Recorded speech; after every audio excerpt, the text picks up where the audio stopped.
Я принял душ, заварил чай, посидел в телефоне и лег спать. Проснулся в 2 часа ночи от стука в дверь. Мне было лень вставать с кровати, и поэтому я надеялся, что этот кто-то постучит и уйдет. Но стучали настойчиво, поэтому я встал с кровати и пошел в прихожую.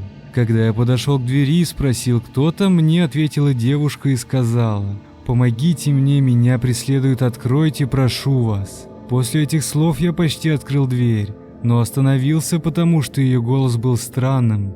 Она только и делала, что повторяла «откройте, откройте». И я решил посмотреть в глазок. Боже, лучше бы я этого не делал. За дверью стояло нечто, его глаза были белыми, в них не было зрачков, одна белая пелена.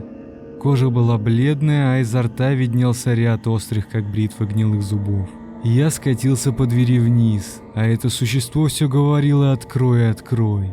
Но голос был уже не женский, а хриплый, яростный и страшный. Ни один человек не может так хрипеть. В дверь уже не стучали, а колотили со всей силы. И, признаюсь честно, их у твари было еще много. Боже, как я радовался, что недавно поменял дряхлую деревянную дверь на новую крепкую металлическую. И вдруг я услышал, что кто-то открывает дверь только на этаж ниже. Оно тоже это услышало, и пулей понеслось туда. Крик соседей оглушил меня, и я вырубился.